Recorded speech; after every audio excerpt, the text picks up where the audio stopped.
À nous qui voulons créer un monde meilleur. Acceptons donc que ceux avant nous ont fait de leur mieux, qu'encore aujourd'hui, même avec des bonnes intentions, il est trop facile de nuire. Apprendre sur le monde qui nous entoure et surtout sur notre monde intérieur est prioritaire si on veut espérer poser des actions justes. Être un être inspirant, c'est une direction qu'on vise ici, en partageant des connaissances et des humains qui nous inspirent. Et pourquoi pas commencer tout ça avec une grande inspiration.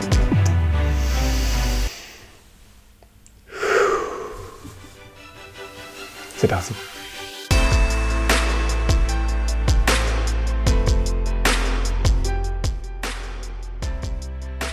Hello tout le monde!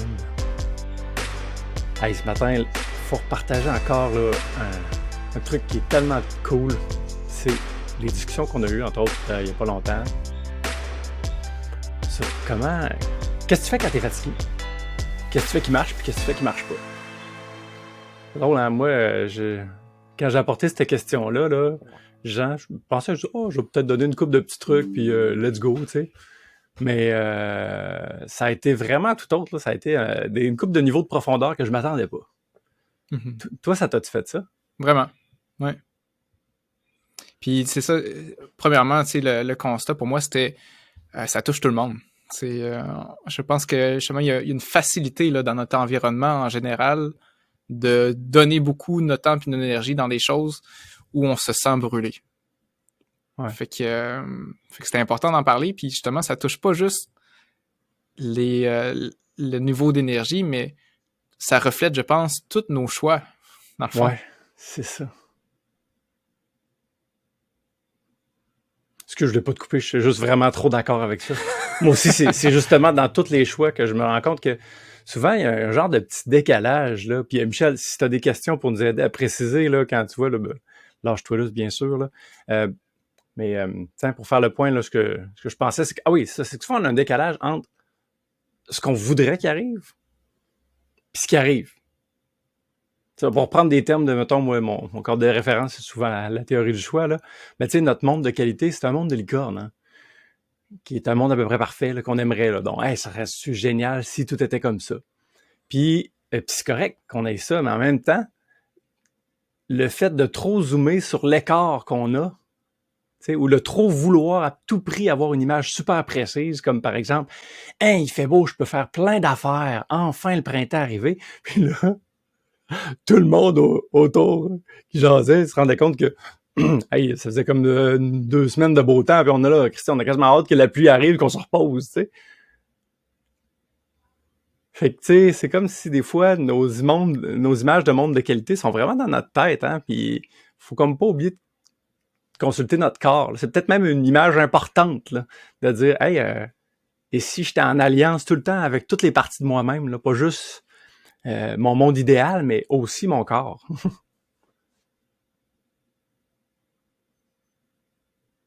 Puis là, ça a un impact dans tout ça.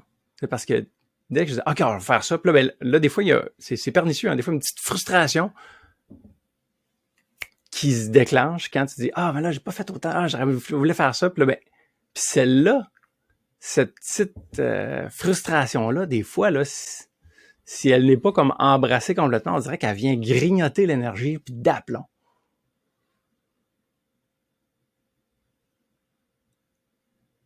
Parce que non seulement on est fatigué, mais là en plus on est comme souffrant d'être fatigué parce que, tu sais, c'est ça. Alors que, faut juste écouter notre corps, puis quand il nous dit « Hey, slack, puis repose-toi », ben, repose. Ou, tu sais, un rythme, des fois, juste le rythme. Tu prends genre 6 secondes, prendre un grand respire, puis après ça, ajuster le rythme en fonction de ce qu'on ressent dedans. Ça me fait penser à ce que Michel, toi, t'appelles la deuxième flèche, là. Tu sais, c'est comme... On reçoit une première souffrance, là, je suis fatigué. Ouais.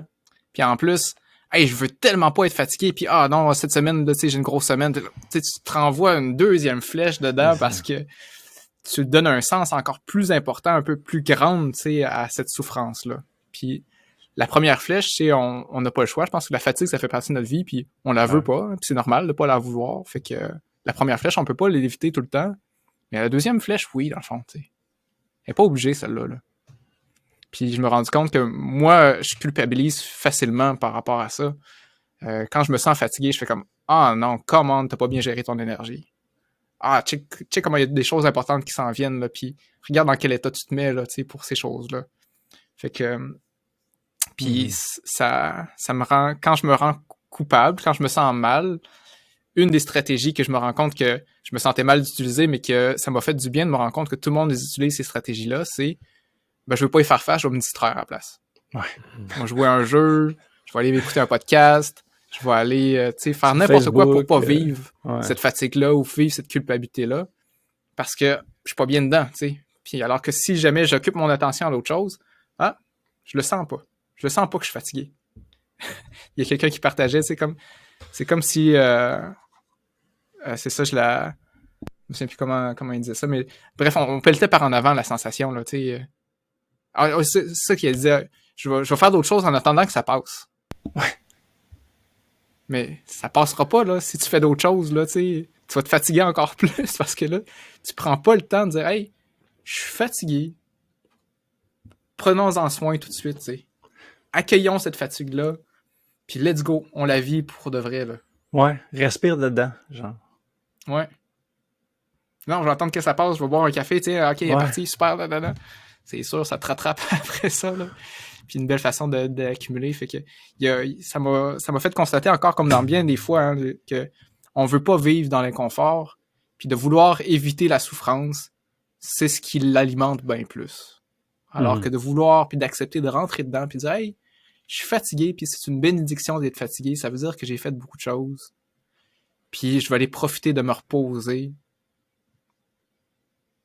C'est si simple, hein? Mais, tellement. Ouais. Ouais. Puis en plus, je trouve que quand on l'accepte, mettons, qu'on est fatigué, ben des fois, là, justement, là, un grand respire là, de je me repose là, c'est satisfaisant dans le fond. C'est ça que, tu sais, comme quand t'as plein d'affaires que tu voudrais faire, ben, des fois, il y a probablement un deuil à vivre, là, fait que c'est correct que un deuil, ça implique qu'il y a de la colère et de la tristesse à un moment donné qui traverse, là. C'est sûr. Mais un coup que t'es fatigué, ben, juste avoir un rythme ajusté, tu sais, on dirait que le corps va te renvoyer de l'endorphine. Hey, merci, regarde, si ça fait du bien, tu te reposes. Ou tu sais, te coucher quand tu dis, ok, je me repose pleinement. Tellement mieux. Puis, j'ai envie de dire aussi, tu sais, les distractions que tu disais, là. Moi, je sais que pendant des années, là, je me disais, je suis fatigué, tu sais, je vais jouer un jeu sur mon cell, là, parce que là, je suis fatigué. Mais tu sais, ça repose pas, là, ça.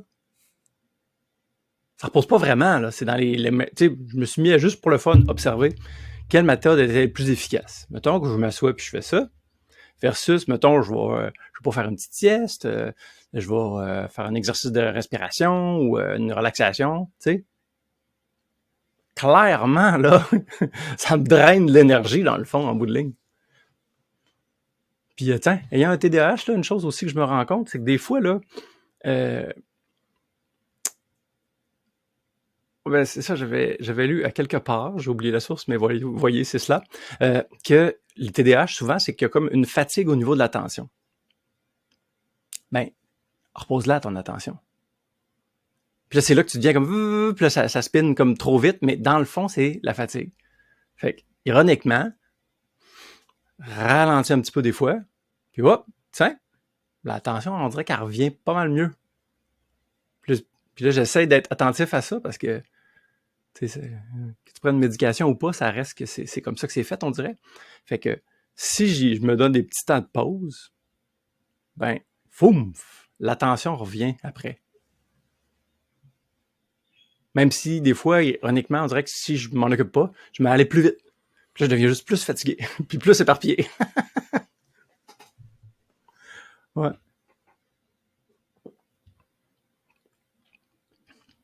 J'ai envie de réagir. Ouais, c'est ça. Mais en vous écoutant, là, ce que je réalise, là, ou du moins que j'ai envie de nommer, c'est que c'est ça, la fatigue, une des sources premières de sa présence, c'est le fait qu'on n'écoute pas notre corps. Puis notre corps, il dit toujours la vérité, dans le fond. C'est simple de même. T'sais, au-delà de ce qui nous prend de l'énergie, le simple fait de ne pas être attentif aux signaux que notre corps nous envoie. On a sûrement déjà dit qu'au début, il chuchote notre corps. Hein, il faut être vraiment attentif. Mais si tu ne l'écoutes pas, il parle de plus en plus fort jusqu'à temps qu'il t'oblige à arrêter par la maladie ou une blessure. Puis je pense que c'est ça, d'être attentif à ces signaux-là avant, ça serait vraiment une bonne idée, finalement. Puis que, justement, on se fait souvent avoir par notre tête, où est-ce que notre tête, elle a des projets, elle a des idées, elle a des rêves, des objectifs, elle a envie de se distraire ou plein d'affaires, mais de tomber là-dedans sans écouter son corps, ben c'est vraiment un piège, c'est clair qu'on peut harmoniser les deux. Puis là, où est-ce que j'aimerais vous entendre préciser, c'est que là, c'est ça, là, vous avez bien nommé la distinction entre se reposer / se distraire, mais je trouve que des fois, la nuance est subtile. Je sais pas si vous pouvez approfondir sur comment dire quelles sont vraiment des activités de repos, puis quelles sont des activités qui sont de repos, mais finalement sont peut-être une distraction. Est-ce que vous êtes capable de m'éclairer là-dessus? Parce que tout le monde qui nous écoute, je pense que tu l'as dit, Jean, ça concerne tout le monde, puis tout le monde n'est pas assez attentif à son corps, on peut toujours peaufiner là, les petits chuchotements qu'on pourrait entendre de lui. Puis une fois que, mettons, que tu les entends, qu'est-ce que tu fais pour vrai, tu sais, qui marche? C'est pour moi, la première chose que j'ai envie de dire, c'est que c'est quelque chose de très individuel. Hein. Je pense à des différences entre moi et vous, par exemple, là, pour faire une image claire.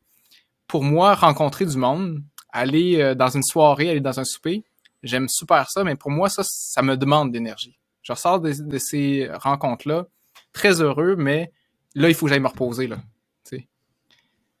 Tandis que des gens qui sont plus extravertis ou plus social que moi, ça, c'est les genres d'énergie qui vont les rebooster le genre d'activité qui vont les rebooster en énergie, tu sais. Fait qu'il y a vraiment quelque chose de très individuel là-dedans, tu sais. Pour moi, faire d'activité physique, aller courir, c'est quelque chose qui me donne de l'énergie. Je sais que pour ma blonde, tu sais, aller courir, ouf, j'ai besoin de me reposer après, là, tu sais. Ça m'a demandé un effort, ça m'a demandé de la motivation. Fait que il y a quelque chose de vraiment individuel là-dedans. Mais je pense que l'important, c'est justement de s'arrêter puis se poser la question avant et après une activité, comment je me sens. De se questionner dans nos habitudes. Parce que notre corps, il recherche toujours la facilité. Mais la facilité, c'est pas toujours qu'est-ce qu'il y a de meilleur pour nous. Je pense que la facilité d'aller se distraire avec un écran, c'est un classique. Je pense pas que ça soit un moyen efficace pour personne. Mais qui sait, peut-être que oui, hein, tu sais, c'est ça, j'ai juste ma petite expérience puis les quelques témoignages que j'ai autour de moi pour me confirmer ça, mais dans tout ce que j'ai lu et entendu, effectivement, que je pense que c'est un piège que d'aller surstimuler plein de zones du cerveau avec un écran, puis du mouvement, puis de l'analyse là, visuelle. Je pense qu'il y a, en premier, quelque chose avec les yeux que j'ai envie de dire qui semble central pour tout le monde. Quelque chose qui défocus les yeux, regarder à l'horizon, sortir dehors, versus nos environnements hyper stimulants proches pour les yeux. Hein. L'effort de rapprocher les yeux ensemble, c'est ce qui est le plus demandant pour la musculature des yeux. Fait que d'aller regarder au loin ou de fermer les yeux, je pense que c'est une belle façon de dire, d'envoyer au signal au corps, hey, là on n'est pas en mode analyse puis activité, on est en mode relâchement. Puis de là peut partir les processus qui nous aident à vivre cette fatigue-là. Puis je pense que c'est peut-être un autre indice que j'ai envie de dire, c'est justement, est-ce que tu la vis, cette fatigue-là? Si tu la sens plus, ben, es-tu vraiment dans une activité où tu te reposes? Tu sais, je sais pas, là, tu sais, moi, j'avais un malaise là-dedans, je me rendais compte, je veux pas la vivre, la fatigue.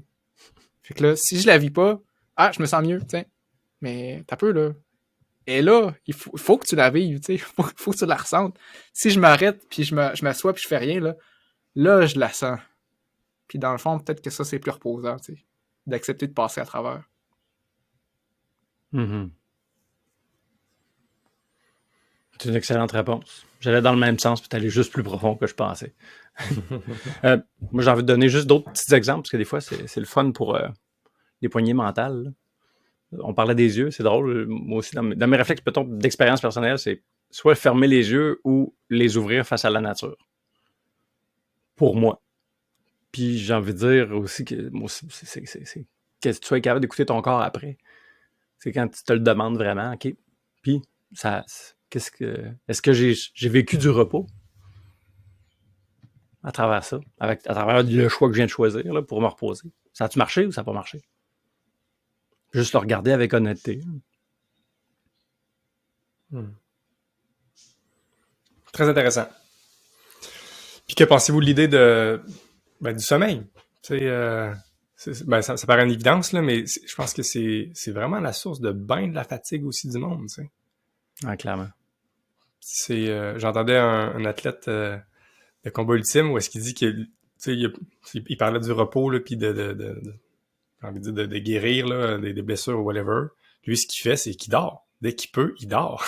Les autres, c'est intense, là. Ils se battent puis ils s'entraînent matin et soir parce que leur vie est en jeu. Mais tu sais, un des champions, là, c'est un russe, je me rappelle plus, il a pété la gueule à McGregor, en tout cas. Puis c'est ça qu'il disait, tu sais, au-delà des traitements, puis des physios, puis des bains d'eau froide, couche-toi et puis dors. Tu sais, c'est clairement un moment de réparation là, bien mesuré, là, que c'est pendant ce temps-là que tu te régénères. Et peut-être de pas te sentir mal de faire une sieste si tu ressens de la fatigue, tu sais. Ou vraiment, tu sais, d'avoir une attention pour avoir une bonne nuit de sommeil, là. En tout cas, ça me paraît aussi vraiment un grand levier de pouvoir sur notre niveau d'énergie. En tout cas, mon expérience, là. C'est ça, moi, j'ai pris conscience récemment que ça faisait vraiment longtemps que je dormais pas si bien. Il n'y a rien de tel que de redécouvrir comment mieux dormir pour te réveiller et dire « Hein, je peux me réveiller avec toute cette énergie-là. » genre. Ah oui, c'est clair. Puis tu sais, quand on regarde la nature, là, un animal qui est blessé, qu'est-ce qu'il va faire? Il va se placer un petit coin en dessous d'un arbre ou une place là, qui n'aura pas trop de pluie là-dessus. Là. Il se couche là, puis il dort. Puis il bouge pas trop. Il va se lever juste au besoin, puis il va sauter un ou deux repas, probablement. Pour vraiment prendre le temps de se régénérer. Fait que on a peut-être ce côté-là, nous autres aussi, là, qu'on oublie parfois. Mm-hmm. C'est ça. Moi aussi, c'est clairement central, le sommeil. Puis j'ai envie de dire que même si c'est juste le gros bon sens, dans le fond, il faut dormir pour ça, mais je pense que c'est encore sous-estimé pour la plupart des gens, l'importance et le pouvoir de bien dormir. C'est ça. Puis tu parlais des blessures chez les athlètes, là, justement, j'entendais là, dans des recherches là, qui sont faites en physio, entre autres, là, puis chez les athlètes, le nombre d'heures de sommeil et l'apparition de blessures est en directe corrélation. C'est fou de même pour tous les types de blessures. Fait que, puis, en tout cas, plus loin que ça dans la santé en général, c'est sûr qu'il y a beaucoup de liens bien prouvés maintenant, bien déterminés, là, que le sommeil a une grosse influence sur l'apparition de plein de maladies chroniques et sur la persistance de plein de maux. Mais au-delà de ça, même si on n'est pas blessé et malade, pas obligé de se rendre là, hein, ce serait ça l'idéal, mais ça peut juste pour le quotidien puis l'énergie en général, même quand on se sent bien, ça fait une belle différence. Puis ce que j'ai envie de vous partager, qui fait peut-être un peu différent, parce que j'aime ça vous partager des choses qui sont nouvelles, là, parce que moi, je répète le discours sur le sommeil dans le cadre de mon métier en physio presque à tous les jours, là, parce que justement, c'est trop central. Puis de prendre, premièrement, de se prévoir un temps de sommeil adéquat, puis de se coucher à une heure raisonnable, puis de pas regarder d'écran juste avant de coucher, au moins 1 heure. Je pense que le message, c'est assez passé pour que les gens ils savent. Mais quand je dors pas, dans le fond, je fais quoi, là? Je pense que c'est plus là que j'ai envie d'apporter quelque chose de nouveau parce que, OK, je le sais, je le fais, je me couche, puis je dors pas. Ou bien, je me réveille à 2 heures du matin, puis hop, l'hamster il est parti, là, je dors plus, là, je fais quoi, là, tu sais? C'est bon, ça, qu'est-ce qu'on fait? Fait que, voici ce que je vous partage. J'ai oublié le nom encore. Hein. On est vraiment pas bon là-dedans. Je devrais me laisser des notes. Mais c'est une neuropsychologue qui travaille dans une clinique du sommeil à Montréal. Puis, dans le fond, c'est ça son métier. Hein. C'est d'aider les gens qui souffrent d'insomnie, entre autres. Là. C'est la majeure partie de sa clientèle. Puis, en grosse majorité, l'insomnie est associée avec des gens qui ont aussi de l'anxiété, du stress, des pensées récurrentes là, pendant la nuit. Puis il y a une question des fois qui est très médicale, puis il faut s'en occuper dans le sommeil. Puis des fois, il y a des conditions qui sont beaucoup plus dans les habitudes, puis dans le comportement. Puis le traitement cognitivo-comportemental réagit très bien pour essayer de régler ces troubles de sommeil-là.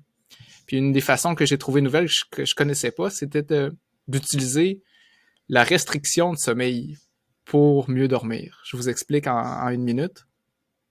Le corps, il peut accumuler une pression de sommeil. Quand on n'a pas bien dormi une nuit, il y a une pression qui se fait pour qu'on dorme plus le lendemain. Et quand on le fait, puis on dort plus le lendemain, ça fonctionne bien. Notre corps, il est fait pour ça. On n'a pas besoin d'avoir des nuits égales tout le temps. Puis si je l'ai pas, non, tu sais, c'est fait, là, je suis dans la merde. sais, c'est bien correct de pas bien dormir une nuit. Je suis sûr que vous l'avez tous déjà vécu. Avant un tournoi de sport, entre autres, là, tu sais, je me souviens que oh là, j'ai mal dormi, mais je performe en malade pareil pendant le tournoi, puis ça va bien, tu sais, puis après ça, je suis vraiment fatigué, puis là, j'ai une bonne nuit de sommeil, puis tu sais, ça fonctionne bien. Notre corps il est capable d'accumuler une pression de sommeil, puis même que ça facilite d'avoir un sommeil plus profond et de plus grande qualité par la suite. Fait qu'il faut pas virer fou, puis se dire « Ah non, j'ai pas bien dormi, puis tu sais, ça va pas bien ». Sauf que des fois, cette pression-là de sommeil, encore une fois, on veut pas la sentir, on veut pas la vivre. Puis la stratégie qui est utilisée, c'est ben je reste dans mon lit, puis j'essaye de dormir, puis let's go, puis oui, là je ferme les yeux, je compte les moutons, ou je sais pas trop quoi là. Fait que des fois, la restriction de sommeil, c'est ça, c'est de dire OK, toi, pendant les dernières semaines, tu dors combien d'heures au final pour de vrai là? Tu sais, en petite partie là, ici et là, OK, ben moi je dors. Au final, je dors 4 heures dans ma nuit, là, tu sais, puis le reste du temps, ben, c'est on et off, puis ça. Parfait, ben, ces 4 heures-là, on va le remettre d'un bout à l'autre, puis t'as juste le droit de dormir de 10 heures à 2 heures, mettons. Après ça, tu te lèves. De toute façon, c'est ça que tu fais. Sauf que tu le fais sur 10 heures, puis tu veux pas te lever le matin parce que c'est là que t'as envie de dormir.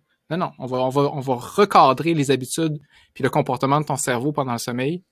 De 10 heures à 2 heures, tu vas faire ça pendant, je sais pas, une semaine ou deux. Faites pas ça tout seul, faites ça accompagné en passant, là, parce que justement, il faut pas avoir d'autres conditions de santé qui demanderaient peut-être plus de sommeil, puis ça pourrait faire augmenter plein d'affaires, là.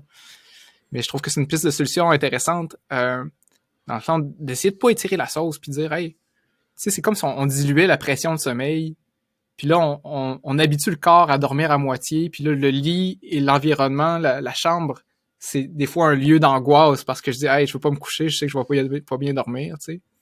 Fait que je me couche, puis là, je vais être vraiment fatigué, puis ça fait une semaine que je dors juste 4 heures en ligne. Puis probablement que je vais tomber plus paf vite. Puis si jamais j'ai réussi à bien incorporer ça, après ça, je vais réallonger ma nuit progressivement. Puis là, j'ai réentraîné mon corps à dormir de façon plus continue pour aller jusqu'au fond de chaque phase de sommeil qui est importante d'aller. Fait que je trouvais ça une piste de solution intéressante qui me faisait dire à moi plus concrètement, des fois, ces temps-ci, il fait clair le matin, hein, tu sais, puis là, je me réveille à 5 heures, puis c'est comme si je veux pas me lever, tu sais. Mais dans le fond, puis là, j'arrive le soir, puis des fois, je suis comme dans un petit espèce de petit high, là, tu sais, je me sens un peu comme un enfant, là, tu sais, qui est fatigué, qui veut pas dormir, là.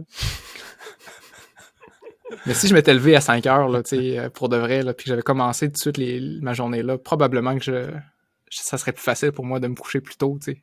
Fait que ça me donne envie de faire ça. Je trouve ça tellement bon, Jean. Vraiment.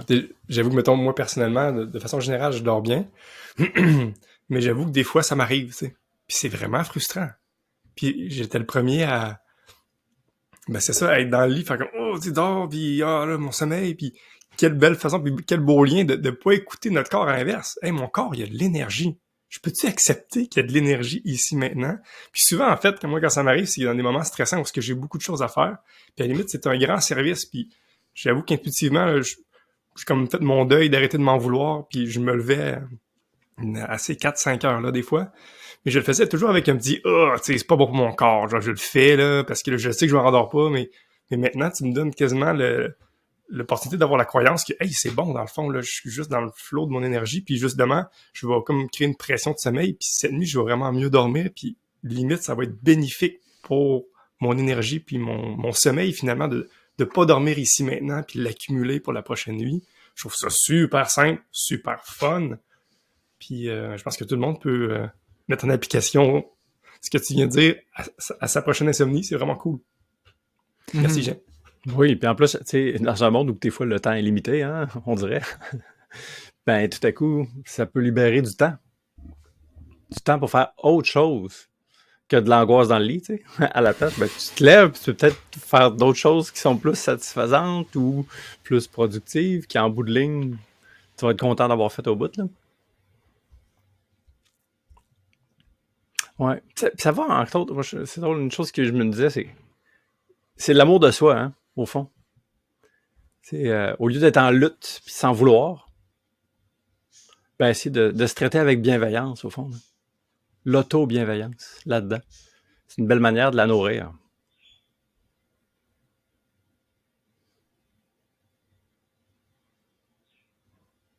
Très Je cool. pense qu'on a fait le tour. Yes. Fait qu'à tous ceux qui nous écoutent, tous ceux qui veulent créer un monde meilleur, on a besoin que vos batteries soient pleines, gang. Fait que prenez soin de votre niveau d'énergie. Dormez pas quand vous dormez pas. Puis dormez quand vous allez être vraiment fatigué. Hey, Finalement. j'ai envie de rajouter en plus, tu sais, et c'est bien correct que vos batteries soient pas pleines, tu sais. Vivez ça, c'est bien correct. Pas besoin que vous soyez à top niveau tout le temps. Ah non. La fatigue, ça fait partie de la vie. Vivons-le, puis c'est bien correct de même. Ben ouais, puis même, tu le disais tantôt, tu peux même avoir de la gratitude pour ta fatigue. Au lieu de pas l'aimer puis t'en vouloir d'être fatigué, comme tu l'as dit, tu sais, merci à ma fatigue, ça veut dire que j'ai créé beaucoup de choses. Puis même, pour aller plus loin que ça, on pourrait dire merci de ressentir ma fatigue avant que je sois blessé ou malade profondément. Dans le fond, c'est que tu commences à fine-tuner. J'aime ça. Fait que tu sais, là, dans le fond, soit reconnaissant, hey, je me suis spoté, je viens de me voir. Si je suis fatigué, avant de pogner une grippe d'homme, je fais une sieste, puis je bois de l'eau, tu sais. Je me ferme les yeux. Oh oui, puis respire là-dedans. C'est ça, fait que on peut passer de « Ah, fait chier la fatigue » à « Oh yeah, je l'ai spoté ». Je le considère, mon corps ne ment jamais. Écoutons-le, t'sais. Merci de nous avoir écoutés. S'il te plaît, fais en sorte que les émotions que tu viens de vivre, les idées que tu as dans la tête, ils s'envolent pas en fumée. Fais-le atterrir dans la réalité avec des actions concrètes. Et pour ça, il n'y a rien de mieux que de se rassembler avec des gens crinqués qui sont dans l'action. On a créé le groupe Level Up. Va voir sur inspire-x.ca/levelup. On a super hâte de te rencontrer.